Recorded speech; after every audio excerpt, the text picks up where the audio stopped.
Okay, so we'll switch gears and talk about liver cancer now. This seems to be 2020 is the year of lenvatinib. Has been activity across different solid tumors. Zev, what are your thoughts about lenvatinib? Have you used it either in a clinical trial? Yeah, so I mean, obviously, so the liver cancer standard of care is changed in the last few months when obviously bevacizumab and atezolizumab became the standard of care. And you know, last year we already saw some preliminary data of pembro and lenvatinib, and the advantage there is that obviously 2 pills now, or excuse me, lenvatinib as a both a VEGF and a other multi-kinase TKI. I mean, I think the data is pretty compelling, and I've actually dosed patients with this regimen in liver cancer, and I found it to be very well tolerated with very high response rates anecdotally. Pembro-len is a regimen that is easy, perhaps in some ways. The advantage obviously is a pill instead of 2 IV drugs.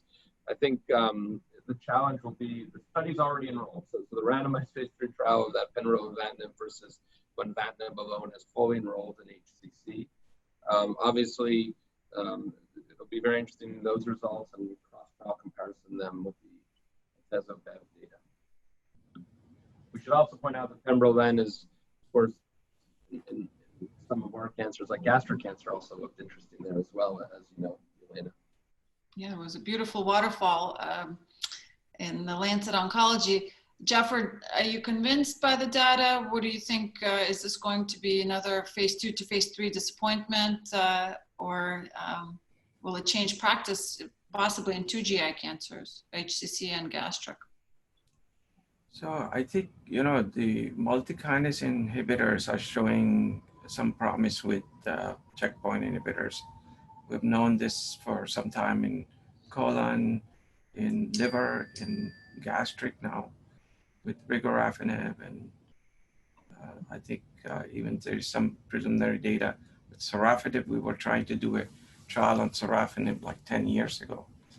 So I think, you know, the problem is that the toxicity because of off-target activity of these drugs, hopefully we'll find something that is more targeted to the tumor type we're trying to treat. But I think these type of agents where they also inhibit angiogenesis, which is more important in treated situations in gastroesophageal cancer.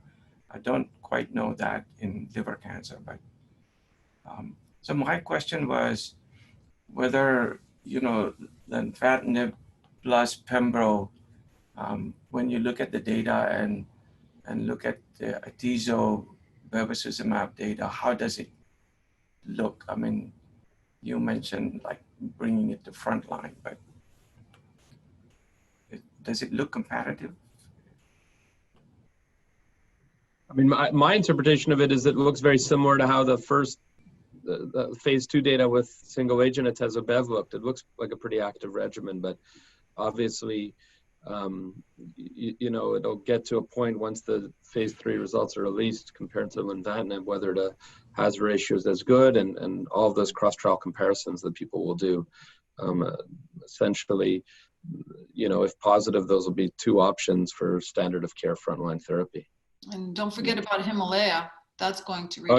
Yeah, and all the Durva and stores. Yeah, HCC was thrown a lifeline this last couple of years. Yeah. Well, that's good to hear.